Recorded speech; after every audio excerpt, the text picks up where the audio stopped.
Alright guys, what is going on, and welcome back to the channel. So as you guys can clearly see, we are not in the garage, we are not at the mod garage, we are not out driving around, we are back down at Fuse Fabrication hanging out with Kyle today.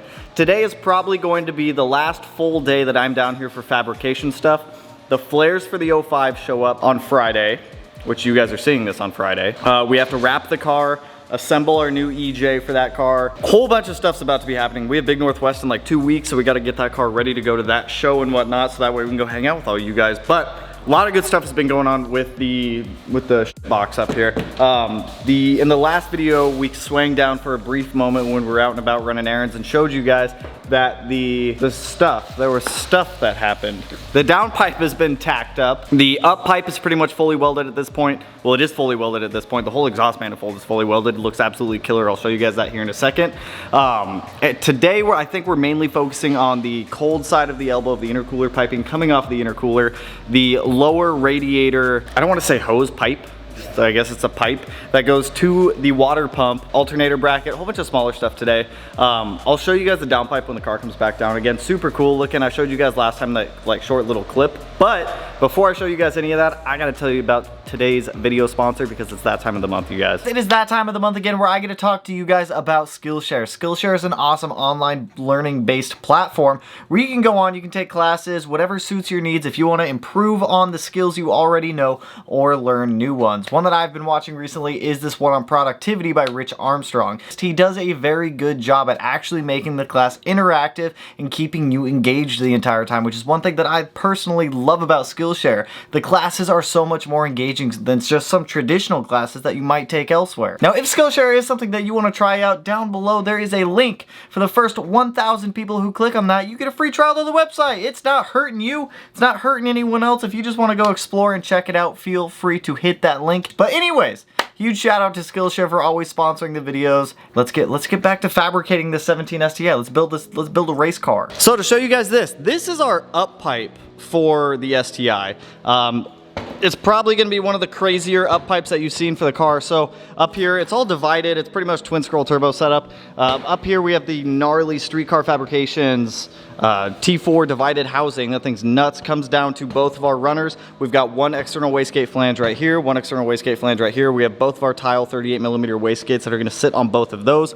Both of the runners then run down to a V-band where this outer runner here mates up to this longer pipe, which then goes back on here and connects up to our exhaust manifolds on the bottom of the engine. We have the oil pan off right now just because Kyle's going to be doing some modification to the oil pan. We're going to increase capacity a little bit, make a stronger oil pickup and whatnot, but a whole bunch of like cool stuff going on with that one. If you guys remember last time, we also got the cold side of the intercooler piping done with. We are going to be getting the Vangent clamp on the turbo today as well. If you guys don't know what a Vangent clamp is, so we'll pull out the Vangent clamp here in a little bit, but to show you guys, there's our downpipe starting to come down. So the exhaust housing on the Precision 6870 is a 3-inch, but we are increasing it from a 3-inch to a 4-inch to increase flow. This car is going to be making a lot of power, so we're going to want to make sure that we have no issues with the flow of exhaust coming out of this thing. So I don't even know what we're doing first. So to show you guys, this is a Vangent clamp. There's these like gnarly V-band, I don't want to call them V-band, but they're like V-band style, where you've got these two flanges that made up right there. There's then two O-rings that interlock. Yeah, right here. Yeah, both of the O-rings interlock into right there. Then there's like this coupler. Yeah, collar. Yeah, sleeve that goes over it, and then it locks in place with the actual clamp. Yep. These are cool because they still allow for movement in the pipe too, right? While still sealing. Yeah, so the whole idea of them is to allow any kind of flex that the engine or your intercooler piping or intake might do under like hard acceleration or deceleration. So it allows up to like 15-degree movement. Obviously it's harder to move when the O-rings are in, and it has like a burst pressure rating of like, I think it's like 750 psi. So that's nuts. As long as it's all welded right, you won't have to worry about any leaks, and you don't need any tools to take it apart. So it's just a pin. What is first on the agenda today? I think we're gonna put all the exhaust manifold stuff back on. Exhaust manifold stuff back on, and then this is the titanium for the downpipe. Yeah, then I'm gonna continue on with the downpipe. Can I touch this? Yeah, go for it. That weighs nothing. Yeah. Titanium weighs nothing. It is insane. So you heard the man. We're gonna get the exhaust manifold stuff put back on the car, get the downpipe, or then we're just gonna keep going on the downpipe. We're just gonna keep going. We'll cut to the B-roll.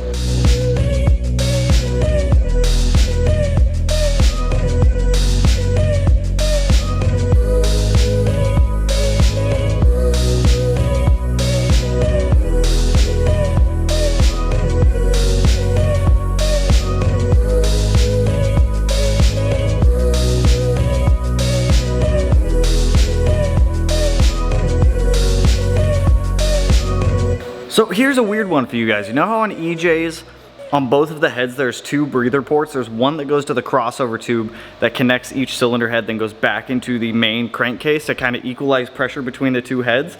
On the EG, it's like same, but different. Like, let me show you. On here, I was like, well, let's just run AN fittings off of the breather ports, because if you look at this, like, it's such tight clearance between the top of that breather port and the fuel rail. But as you can see, there's only one fitting right there. But if you come over here, I took this side off because I was curious.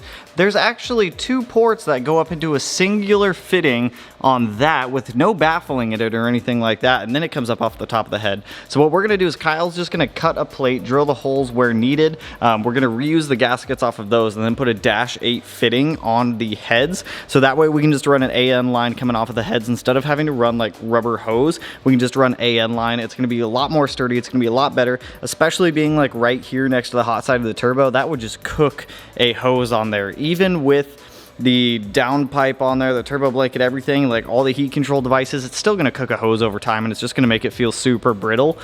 So that's kind of the game plan for that. I just thought that was super interesting how there's two breather ports that go up into a singular breather port.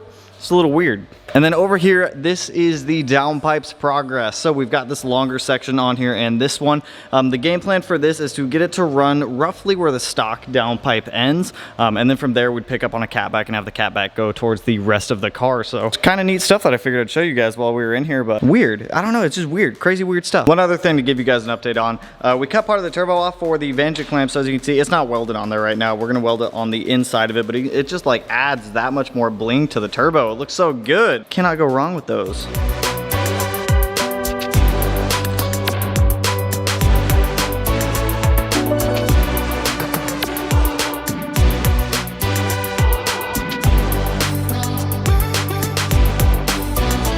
Look at that, we got so much more room now. So just like we were saying before, you guys can see the piping difference in diameter. We have 3" over here on this side, and then this is the 3.5". So you can clearly see how much bigger, I mean, it's a 1/2 inch bigger, but you guys can visually see that it's noticeably larger.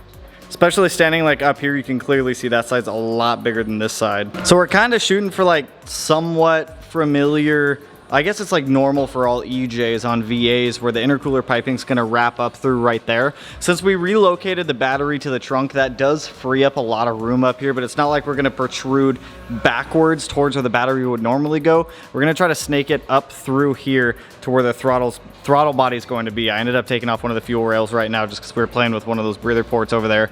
But you guys get the gist of what the game plan for this is.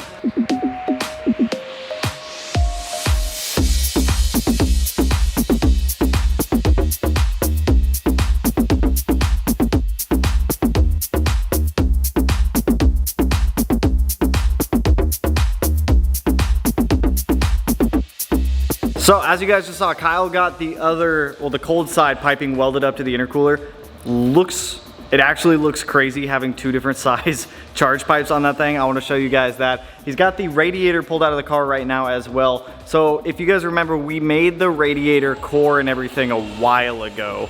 Now we're actually getting the inlet and the outlet put on there. So if you guys remember, it's a dual pass radiator. So both the inlet and the outlet are on the same side of the radiator instead of being on opposite sides. So there's a plate inside of there that separates the coolant so that way it doesn't all just like go straight down through and then out the outlet. That would be a little bad. It wouldn't really do its job at that point. But yeah, it's weird because I remember like the first time I came down here when like Kyle was doing all this stuff, This was literally just a core. Both of these were just cores. So as you guys see, he's getting the holes like prepped in there to have the actual inlet and the outlet put on that thing. I do want to show you guys this intercooler though, because this is probably the gnarliest intercooler I have seen. If anybody has a gnarlier intercooler out there for a Subaru, feel free to let me know. I think I've seen like maybe one V-mount one that's a little bit crazier than this, but 3.5 inch on this side, it like aluminum like holds heat. It's actually not that hot compared to what I felt earlier on the turbo, but 3.5 inch on that side. Both of these angle pretty much at a 90 coming off the intercooler, so mocking like a somewhat, I don't want to call it standard setup, but for charge piping on the cold side, it kind of follows where your normal cold side piping would go on a Subaru. And then also there's a lot that's been going on right now. The Vangent clamp is welded onto the turbo as well. It's crazy because if you look at it from the outside, it looks like it's just like press fit on there. But if you look at it on the inside, Kyle did all the welding on the inside. It's black magic. And I learned stuff about titanium too. You need a plug to weld titanium stuff. Kyle was explaining it to me earlier because the titanium is like extremely reactive when you go to weld it. The welds want to like chip off and become brittle essentially. So yeah, the titanium has a lot of porosity, so he has these really cool, I guess they're like silicone plugs that go in there, and then that fills up with, that was the shielding gas you said? Yeah. So this will fill up with the shielding gas inside of the titanium, so it'll actually like allow it to weld properly. It's crazy, like you learn a lot of stuff just like going through. And Bear, what do you see? It's nothing. It's nothing, Bear. Oh, there's a small dog. But yeah, you learn a whole bunch of cool stuff.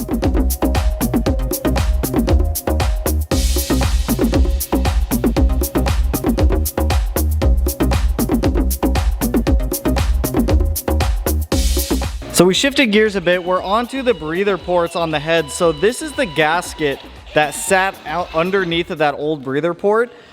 It looks like we can do, well, we're going to. We're just gonna cut the gasket where that seam already is on there. Have like a -8 fitting on top of that plate that Kyle's making over there, which actually looks incredible. And then we'll just set the gasket underneath of it, and then we have an AN fitting, which is gonna benefit because if you look over on the passenger side of the car, there's not a whole lot of room there with that fuel rail there to be able to get like an actual hose on there. So with having that, it's gonna sit down a little bit lower, which will let us actually utilize an AN fitting on that one to be able to use the breather ports that way instead of trying to shove a hose in between a whole bunch of hot stuff going on over there and then trying to like finoodle one underneath of the fuel rail down there. So this just works a little bit better longevity wise and fitment wise. All right, so I got the gaskets cut. This is what we're talking about with these. So we just cut out the intersection. So now we're just left with pretty much what's going to end up sealing around that guy right there.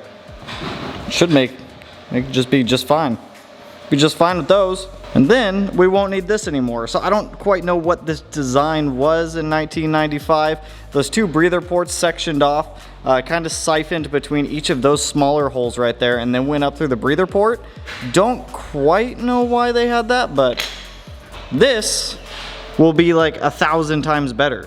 While I was having the time of my life cutting some gaskets over there, Kyle got the upper radiator hose welded onto the radiator. We're waiting on a 90 to come in for the bottom portion of that, so we're gonna end up doing that in a little bit, but check this out. Look at the size difference in piping on the intercooler. You can clearly see the hot side over there is 3 inch, cold side over here is 3.5, and it is such a big difference in diameter. I mean, it's only 1/2 inch actually measurement wise, but just looking at it, it looks so much beefier on the cold side than it does on the hot side. Well, that's because it is. That looks nuts. That looks fucking wild, dude. And as you guys can see, it's gonna end up coming up right there, and then once we have the intake manifold situation figured out, that'll kind of dictate where the cold side actually lands. So we just slapped on the modified breather port for the passenger side of the head, and that worked like absolutely perfect. So now we've got a -8 AN fitting on here for our breather line, so we can run an AN fitting. We'll probably just do a 90 off of that screws onto that guy, but with the gasket on there, like it's sealed up nicely. Like that thing ain't gonna leak. Kyle welded it all from the inside too, which is like even better. Crazy, it's all crazy. So this is about where we're calling it tonight. We got the cold side of the intercooler pretty much done at this point, with the exception of where it mates up to the throttle body and the intake manifold, because obviously that's not done yet. Both of the new breather ports are done for both heads at this point. So we have a -8 AN fitting. -10 AN fitting. That's right, I have a whole bunch of -10 still at the house. So we have dash 10 AN fittings on both of the heads, so that's gonna be a lot more durable than these stupid little like plastic covers. Like these are fine for a stock engine. Keep in mind that the EG33 only ever came naturally aspirated from Subaru, so these were totally fine for a normal stock naturally aspirated setup. But they would not hold up well for any type of serious power application like we're doing now. So, you know, it works. On top of that, got some more work done on the downpipe. Like I said, this is probably going to be the last time I come up for like a full fab day. It'll probably be little bits here and there because of all the stuff that's about to happen with the 05 STI. So the things that are left with this are finishing up the downpipe, the intake manifold, getting the throttle body mounted on, the rest of the cold side intercooler piping, the alternator bracket, and then I think it's just the lower part of the radiator, and I think that's it at that point. Sounds like, yeah, sounds about right. Oh, and the dump tubes. We're waiting on material to come in for those, but you guys, it is like almost, I'm gonna say it's probably almost done. Yeah. It's pretty much almost done at this point. We'll do a catch can too. Yes. Oh, if we do catch can, you think up however you want, wherever you want. Think up there would work? Yeah, definitely. There's plenty of room over there. That's normally where they go stock. I'm gonna leave it up to you if you want to do it up there stock or if you want to do it over here. There's a lot of room in either area, but I think that's gonna be dictated by where the intercooler piping comes up and out. At this point, it's almost there, you guys. As soon as it's done over here at Kyle's, we're gonna get it back up to the house. We're gonna get that wiring harness right there taken care of. We'll get all the sensor. I still have to order a couple sensors. I need one more knock sensor, the crank position sensor. I need to get, well, I already have it, the crank trigger, whatever, call it whatever you want, the crank trigger for timing for the crank position sensor. We're gonna swap over to an EJ one. We're gonna modify that one as needed to make it work. The EG33 one would work. It would just take a lot of effort to get it to work. Since we're using a full standalone on the Haltech Elite 2500, we can easily just work it in to work with an EJ crank trigger. I think it's about it. We made a lot of progress. If you guys want to, like, once again, like that piping diameter right there, I still can't get over that. It just looks gnarly. So we'll jet up back to the house. We'll end this video out and we'll go from there, and then we'll go on with our days. Back up in the garage. I hardcore cleaned the garage today too in preparation for cutting up Karma, wrapping it, a whole bunch of other stuff, the engine build, everything like that. So that was probably going to be the last full fab video. I may get one more in, but Kyle's pretty much going to keep going on the car as I'm working on the 05 STI. We will be back down at Fuse next week for him to weld up the rear quarters on the 05 STI after we get the fender flares on there and get everything mocked up. But I am crazy excited with how that car is coming out. It is coming out way better than I had ever imagined. Once the intake manifold is done, like the intake manifold is probably the last big thing that we have to do. I'm not really going to count the catback as a big thing because I'm going to count that more along the lines of like a smaller thing that needs to be done. But like all the major stuff is done at this point. As soon as we get the car back, we can get it back in here, back in the garage, wire in the Haltech, wire in all the sensors, load a base tune onto it, and fill it up with fuel. And I think at that point we're pretty much going to be good to start it. We're almost ready to start the 17 STI. In the grand scheme of things, if you look at everything that we've done with that car, we're almost ready. The car's a long way from being done, but we're almost to the point where we can start it. That's all we got for you guys in this one. If you like the video, you know what to do. Go ahead, hit that like button, turn it black, blue, green, yellow, purple, silver, cyan, whatever color it turns for you. Color of the day is going to be gray in commemorance of the 17 STI, the blue Baru, the gray Baru, call it whatever you want, the Porsche Baru, I don't know. Just hit that like button if you like the video. And if you're not already subscribed to the channel, which you should be, because you don't want to miss the flat 6 STI, the big turbo, the built engine, everything. You don't want to miss that, or the engine build for the 05 STI. There's so much stuff going on. But with that, I will catch you guys in the next one. Peace out, homies.